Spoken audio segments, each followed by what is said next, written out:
Em nome do Padre, do Filho e do Espírito Santo. Amém. Ave Maria, cheia de graça, o Senhor é convosco. Bendita sois vós entre as mulheres, e bendito é o fruto do vosso ventre, Jesus. Santa Maria, Mãe de Deus, rogai por nós, pecadores, agora e na hora de nossa morte. Ó Maria, concebida sem pecado, rogai por nós que recorremos a vós. São João Batista, rogai por nós. São Pedro e São Paulo, rogai por nós. Em nome do Padre, do Filho e do Espírito Santo. Amém. Podemos nos assentar?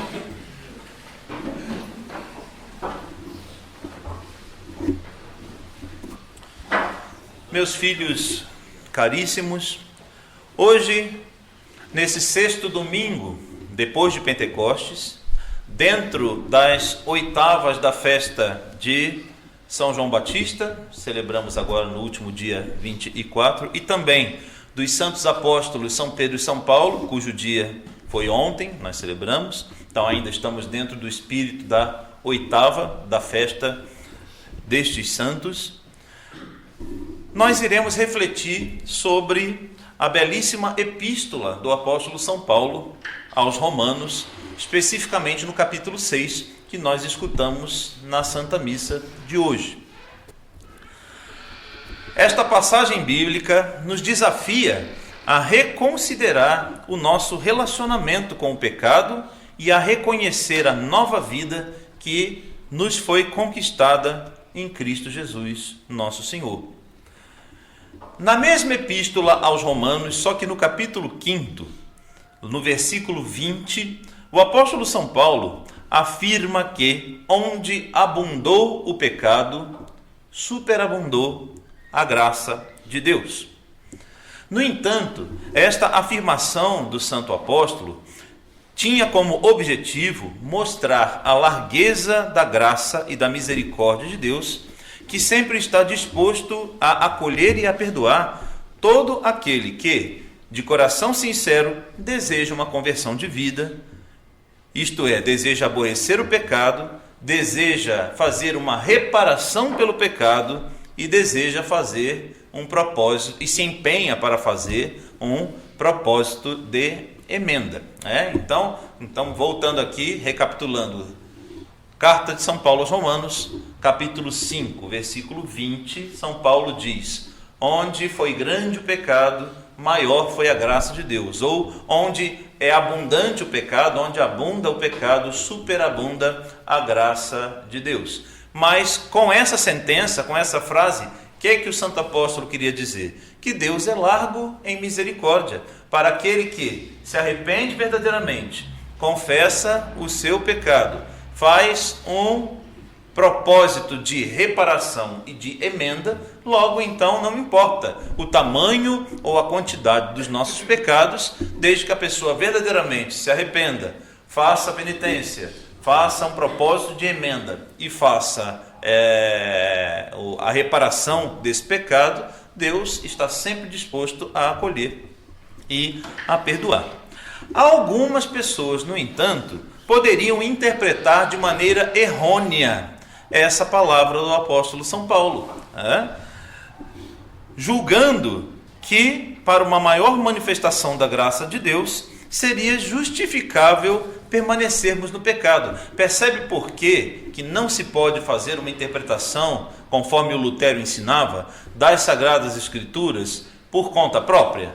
Por que nós precisamos da correta interpretação do magistério da igreja? Porque senão cada um pega e interpreta aquilo que bem entender. Então pensa, olha só, como é que é fácil a gente se desviar do reto raciocínio e daquilo que é o ensinamento da igreja. Alguém poderia pegar essa epístola do apóstolo São Paulo, esse versículo que acabamos de falar, Romanos 5, 20, São Paulo diz que onde o pecado foi grande, a graça de Deus foi maior. Ora, então, para eu ter uma melhor experiência da graça de Deus, bora pecar à vontade. Olha só, isso é um erro de juízo. Isso é um erro de juízo. Então, quando o apóstolo São Paulo menciona isto, que onde foi grande o pecado, maior foi a graça de Deus, era só com o intuito de manifestar a largueza da misericórdia de Deus que deseja alcançar a todos aqueles que verdadeiramente, que de coração manso e humilde se submetem a nosso Senhor e se arrependem, fazem penitência e querem reparar o pecado. Por que eu digo isso? Para introduzir então o tema deste 6º capítulo da Epístola aos Romanos que nós escutamos hoje, porque é como que é uma continuidade. Se a gente observar, se a gente fizer o link entre o capítulo 5º e o capítulo 6º, nós vamos ver que São Paulo está dando continuidade na sua reflexão. São Paulo hoje esclarece bem esta doutrina, nesse 6º capítulo que nós escutamos como epístola da Santa Missa de hoje. São Paulo nos pergunta, ele começa com essa pergunta, com essa provocação: permaneceremos no pecado para que haja abundância da graça? Então veja que, olha só, né? Para deixar bem claro, vamos lá, Romanos 5:20, o apóstolo São Paulo diz: onde foi abundante o pecado, maior é a graça de Deus. Já agora, no capítulo 6º, ele inicia com uma provocação, com uma pergunta. Isso significa então que vamos permanecer vivendo no pecado só para que haja abundância da graça? Ele começa com a pergunta e o próprio apóstolo São Paulo responde: de modo algum. Absolutamente não. Não se justifica permanecer no pecado só para que seja abundante a graça. Não. São Paulo nos faz essa pergunta retórica para fazer refletir a não abusarmos da graça de Deus, mas a viver de acordo com a transformação que esta graça nos proporciona. O abuso da graça de Deus, o abuso da misericórdia de Deus e até mesmo o abuso, poderia até, por que não dizer, dos sacramentos. Depois a gente pode explorar mais isso em uma catequese específica sobre o sacramento da confissão, da penitência, que aliás, só o sacramento da confissão daria não sei quantas aulas de catequese, porque é um assunto muito extenso e tem diversos aspectos da confissão que a gente poderia trabalhar, e eu ainda pretendo fazer isso com mais vaga para o futuro, quando a gente entrar no tema dos 7 sacramentos. Mas, de antemão, essa questão do abuso da graça de Deus é algo que todo cristão deve refletir. Padre, o que é o abuso da graça de Deus? É quando o cristão pensa assim: tudo bem se eu pecar, no final das contas Deus é bonzinho, Deus vai sempre me acolher e Deus vai sempre me perdoar. Então quer dizer, essa pessoa ela acaba meio que se entrega à tentação, ou ela peca mesmo consciente porque basta que depois eu me arrependa e Deus vai me acolher e Deus vai me perdoar. Não, tudo bem, eu vou pecar aqui, é só ir lá na confissão depois, percebe? Então veja bem, isso é um problema. Isso é um problema, porque não só é um abuso da graça de Deus, como a gente pode até utilizar sacrilegamente um sacramento. Porque o sacramento da confissão, por exemplo, é claro, como a igreja ensina e nós cremos, absolve sim os nossos pecados. Agora, para que essa confissão seja válida, para que esse sacramento seja válido, primeiro ponto, o penitente tem que estar verdadeiramente arrependido dos seus pecados. Não adianta chegar diante do padre, diante da confissão, e eu não estou verdadeiramente arrependido. Eu posso até mentir, eu posso mentir para o confessor, mas Deus conhece meu coração. E se naquele ato da confissão eu não estiver sendo sincero, o padre ali não tem como saber. O padre pode até estender a sua mão e dizer a fórmula da absolvição. Só que como eu não fui sincero diante de Deus, como eu não estou verdadeiramente arrependido, o que aconteceu ali? Eu cometi uma confissão sacrílega, porque eu invalidei um sacramento. Invalidei aquela confissão, porque eu não estava arrependido sinceramente. Caso o confessor tenha consciência, se por acaso o confessor tiver consciência de que aquele penitente não está verdadeiramente arrependido, ou não faz o propósito de emenda, ou o que é o propósito de emenda? Eu vou sair daqui e agora eu vou ser um grande santo e nunca mais vou pecar. Bom, a gente não sabe disso, infelizmente a gente não sabe disso. Mas que pelo menos tenha esse desejo no coração. Percebe aqui? Há uma diferença entre aquele que sai dali da confissão já com a intenção de pecar outra vez. Olha só, grava isso que eu estou dizendo, né? Há uma diferença enorme entre a pessoa que acabou de sair da confissão já com a intenção, já premeditadamente dizendo, eu vou sair daqui e vou fazer tudo de novo. E tem aquela pessoa que saiu da confissão com o desejo de, desejo me esforçar para não mais pecar. Pode ser que por um acidente, por uma fraqueza, a gente acabe tropeçando, que é o que acontece, né? Somos todos limitados, somos todos pecadores, a gente faz os melhores propósitos, estamos com os melhores desejos, mas aí no meio do caminho eu perco a calma, eu olho alguma coisa que me desagradou e digo uma palavra que eu não deveria, ou me vem um pensamento ou um sentimento que eu não deveria, etc. Mas, enfim, mas não foi algo planejado, não foi algo premeditado. É diferente da pessoa que ela já diz, eu vou fazer de novo e eu estou consciente que eu tenho vontade, de minha livre e espontânea vontade, eu vou fazer outra vez. Bom, nesse caso, digamos, se o confessor tem acesso a essa informação, ele tem a obrigação, inclusive, de suspender essa absolvição e não dar essa absolvição. Você só volte aqui quando tiver verdadeiramente arrependido. Se você já está dizendo na cara do confessor, vou sair daqui e vou fazer tudo outra vez, então se o padre der essa absolvição, ele também está incorrendo em pecado. Então isso é muito interessante e muito importante, tomar muito cuidado com isso. Então, o verdadeiro arrependimento e um desejo de mudança. Caso contrário, se eu não tenho o desejo de mudança, então não confundir o desejo de mudança com as fraquezas que possam acontecer no meio do caminho. Isso aí é um acidente de percurso, pode acontecer com cada um de nós. Não significa que essas fraquezas que a gente tem no dia a dia, então quer dizer que eu não tive, padre? Já ouvi essa pergunta também. Padre, então quer dizer que eu não tive um firme propósito de emenda? Não posso afirmar isso. Não posso afirmar isso. Significa que você saiu dali, daquela confissão, verdadeiramente com um desejo no seu coração de eu quero me esforçar para não pecar mais. E aí, infelizmente, no meio do caminho a gente acaba tropeçando e caindo. Inclusive, deixa eu só fazer um pequeno comentário aqui para ilustrar isso. O próprio ato de contrição que nós rezamos, tem várias fórmulas do ato de contrição, mas esses mais tradicionais, mais difundidos, mais conhecidos, sobretudo no Brasil, no Brasil o ato de contrição mais antigo, a minha bisavó rezava esse, minha avó rezava esse, minha mãe reza esse, que é aquele Senhor meu Jesus Cristo, Deus e homem verdadeiro, Criador e Redentor meu, etc. Então, no próprio texto do ato de contrição, diz, emendar-me e nunca mais vos tornar a ofender.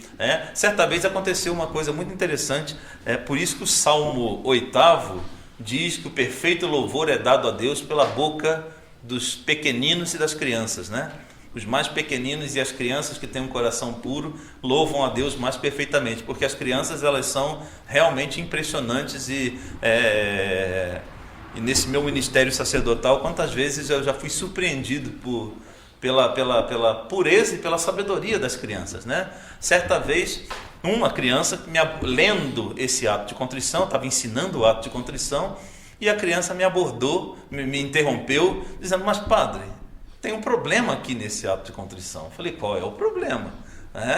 O problema é que o texto aqui está dizendo, eu quero emendar-me e nunca mais vos tornar a ofender. Eu estou dizendo para Deus que eu nunca mais vou tornar, mas a gente vai ofender ele outra vez.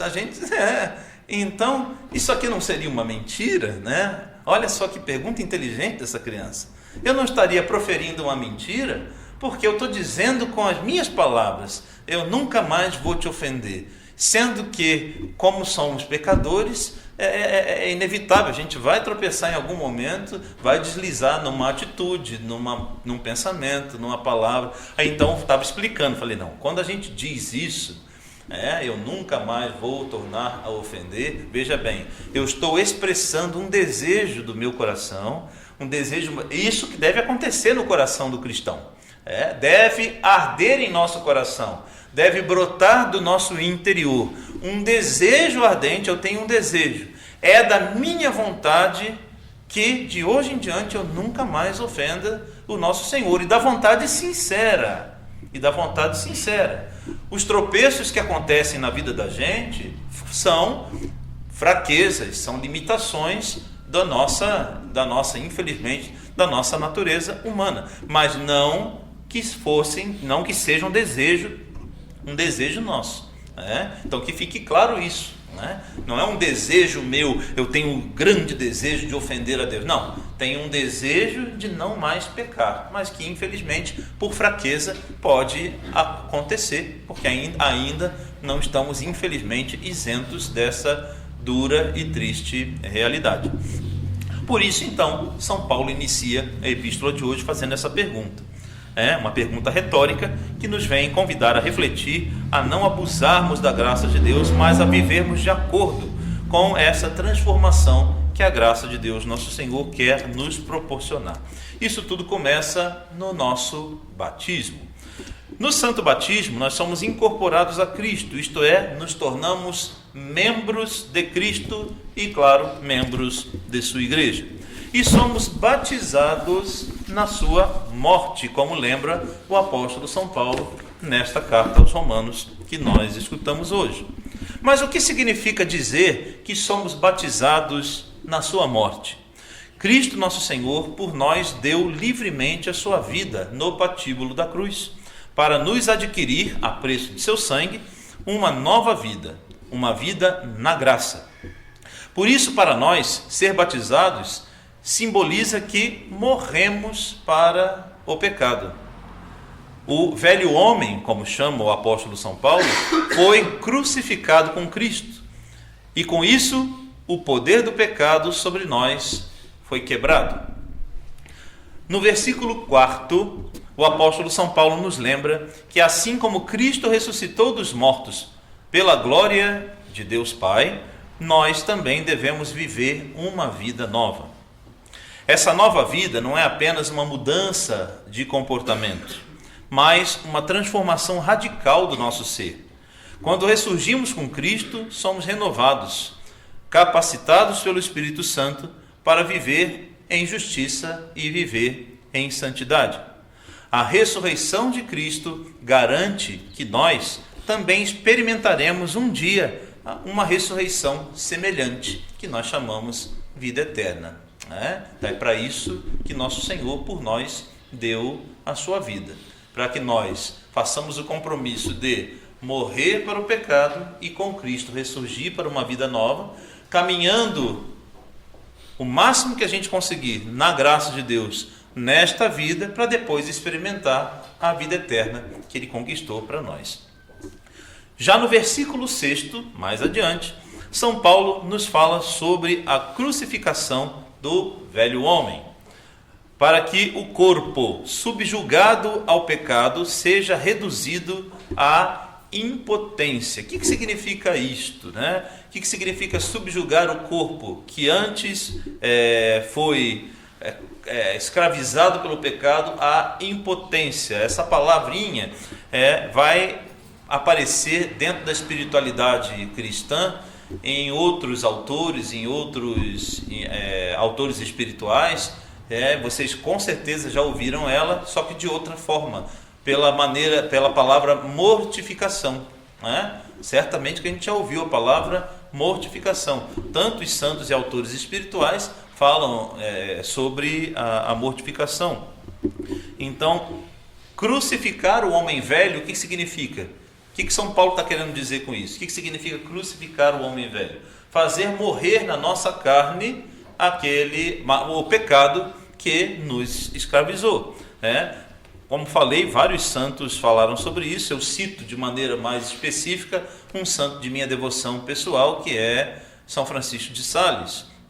E insisto mais uma vez a todo cristão a leitura da Filoteia.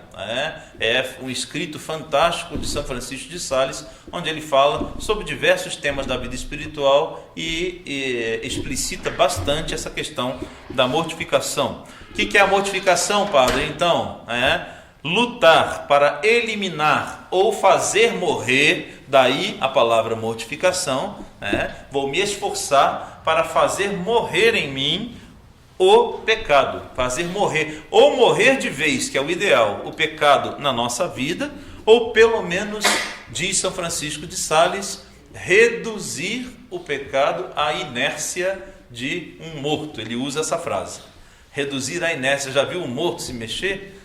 Se eu for num velório e um morto se mexer, aí a coisa complica, Então, assim como o morto permanece em inércia, é tentar fazer com que o pecado em nossa vida seja reduzido à inércia de um morto.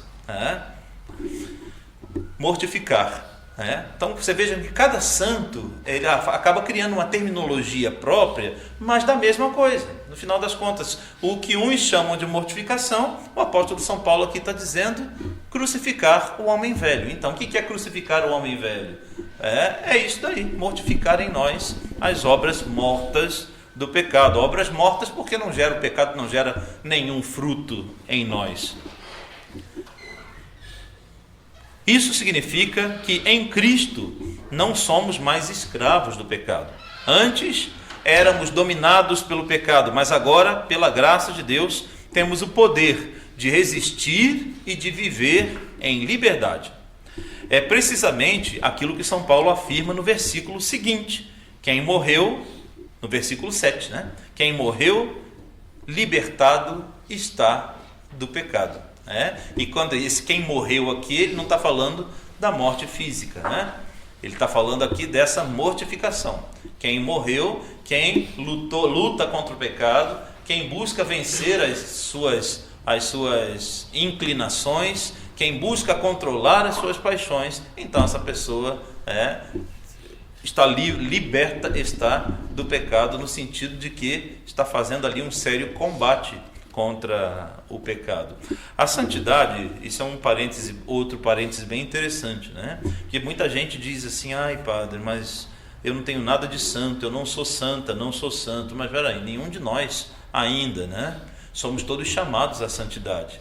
Como eu costumo sempre dizer, se alguém já está santo, não devia nem estar na assembleia, já devia estar em algum altar, por aí, Mas nós não estamos ainda, Então nós não estamos ainda. Nós não somos santos, nós somos pecadores que estão lutando contra o pecado e que buscam a santidade, que buscam a perfeição e que lutam para a perfeição. Certa vez, o bispo Fulton Sheen, um bispo norte-americano, que ficou muito conhecido por causa das suas catequeses, dos seus sermões, inclusive numa época em que a comunicação social não tinha lá tanta... Hoje em dia é fácil todo mundo ter um canal no YouTube, todo mundo tem um podcast, um não sei o que, um programa, etc., na rádio, o que mais tem aí é gente com programa na rádio, religiosos inclusive e tal.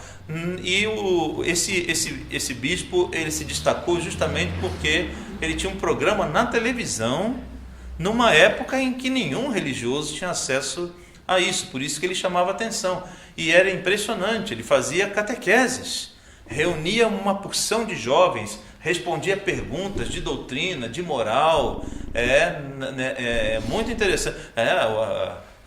Tem alguns vídeos dele em preto e branco ainda, ali no YouTube, a gente consegue encontrar ele todo vestidão de bispo, com aquela capa imponente, e respondendo as perguntas. Certa vez, uma das interlocutoras lá interrompeu a conferência de Sua Excelência e disse a ele assim: eu vou abandonar a Igreja Católica, vou deixar a Igreja Católica, porque são todos hipócritas. Está cheio de hipócrita. Fala de santidade, disso, daquilo, mas são todos pecadores. Então são todos hipócritas. Eu vou largar a Igreja Católica. E ele, na maior serenidade, na maior simplicidade, o seu bispo responde para ela: de fato somos todos pecadores e isso, realmente você tem toda a razão. Nós somos muito hipócritas. Mas eu gostaria de lhe fazer um convite. Não saia da igreja não por causa disso. Não saia da igreja. É verdade, a igreja está cheia de hipócritas, mas não precisa sair da igreja. Pode ficar, tem lugar para mais uma. Pode ficar no nosso meio, tem lugar para mais uma hipócrita. Ainda tem espaço para mais uma. Santo não é aquele que não tem pecado. Aquele que não tem pecado se chama Deus Nosso Senhor. E a Santíssima Virgem Maria, porque foi preservada por um privilégio especial. Os santos não são aqueles que nunca pecaram, mas foram aqueles que, por amor a nosso Senhor Jesus Cristo, se empenharam numa grande batalha e numa luta diária contra o pecado. Olha a vida de Santo Agostinho, olha a vida de Santo Tomás, vai olhar a vida de todos esses grandes pecadores, mas que lutavam diariamente contra o pecado. Então a gente tem uma ideia equivocada muitas vezes da santidade, achando que o santo é aquele que não peca. Não, o santo é aquele que não se conforma ao pecado. O santo é aquele que não se rende ao pecado. Quando chega a tentação, não diz: tudo bem, deixa para lá, eu sou assim mesmo. Não vou me conformar. Se tropeçar 1000 vezes eu vou me levantar. Eu vou buscar a confissão, eu vou recomeçar. Estes são os nossos santos e santas, da onde a gente tira tanta inspiração. Olha, ontem, por exemplo, celebrando o apóstolo São Pedro e São Paulo. São Pedro negou o nosso Senhor, olha aí. São Paulo perseguia e matava cristãos e aprovava tudo isso, olha aí. E, no entanto, são consideradas as colunas, os pilares da igreja. Seus nomes, com orgulho, estão aí no nosso confiteor, estão no cânon, que daqui a pouco vai ser rezado, está aí. Homens que se empenharam de verdade na luta diária contra o pecado, por amor a Cristo nosso Senhor. Então esse é o conceito de santidade. Nossa morte com Cristo nos liberta das cadeias do pecado. Daí a importância da oração, da mortificação e da reparação dos nossos pecados, que a gente tem falado inclusive nas catequeses sobre o coração de Jesus, sobre a importância da reparação. Por fim, queridos fiéis, o apóstolo São Paulo nos exorta a considerarmos-nos mortos ao pecado, mas vivos para Deus em Cristo Jesus, nosso Senhor. E esta é a nossa nova identidade. Não somos mais definidos pelos nossos pecados passados, mas pela vida que temos em Cristo Jesus, nosso Senhor. Quando rompemos com o nosso passado, isto é, com os pecados da nossa vida passada, não podemos mais nos permitir sermos definidos por eles. Muitas vezes, o demônio usa dessa artimanha precisamente para nos lançar numa armadilha. Muitos acabam por se consumir nas lembranças dos seus pecados passados e acabam se desesperando da salvação. Isso não deve acontecer. A lembrança dos nossos pecados, no entanto, ela pode até ser útil para nós. Sim, se utilizada da forma correta. Deve servir para nos manter no caminho da humildade e ser uma recordação viva e constante de que sem a graça e sem a misericórdia de Deus, nós não somos absolutamente nada, como nos lembra o salmista no Salmo 50, conhecido por nós como Miserere. Salmo 50, versículo 5, que nos diz: Et peccatum meum contra me est semper. Meu pecado está sempre à minha frente, como um lembrete, para que eu não me envaideça demais, para que eu não ache que está, senão a gente pode correr até mesmo o risco de cair no orgulho e na vaidade. Tá vendo? Olha como eu sou bom, olha como eu sou piedoso, eu rezo bastante, eu jejuo muito, nossa, eu sou, como diz na gíria aí da juventude, eu sou o cara, eu faço. E aí quando a pessoa está fazendo um monte de coisas boas, está fazendo um monte de práticas excelentes, que práticas, oração não é uma coisa excelente? Perfeita. O jejum não é uma coisa excelente? Maravilhoso. Mortificação não é ótimo. Mas, olha como é que o demônio é sujo. Ele pode utilizar essas coisas todas que são boas para implantar no nosso coração a vaidade, o orgulho. Eu começo a me sentir santo, eu sou mais santo do que os outros. Eu sou mais justo do que os outros. Eu sou mais isso, cuidado. Então, meu pecado está sempre à minha frente. A lembrança dos nossos pecados, ela deve servir para nos humilhar e nos colocar no nosso lugar. É uma maneira da gente dizer para si próprio: não cresce demais não, que quanto mais alto, maior é o seu tombo. Sem a graça de Deus, não sou absolutamente nada. Aliás, o apóstolo São Paulo diz isso também noutra passagem. É pela graça de Deus que sou o que sou. Se eu sou o que sou hoje, é só pela graça de Deus, não pela minha força, inteligência ou capacidade. Eu, por minha força, inteligência, capacidade, não sou absolutamente nada. Então, a lembrança dos nossos pecados passados, elas devem servir só para isso, para nos controlar e nos colocar no nosso lugar e reconhecer que tudo que há de bom em nós é pela graça de Deus. Vivemos para Deus, direcionados pela sua vontade e capacitados pela sua graça.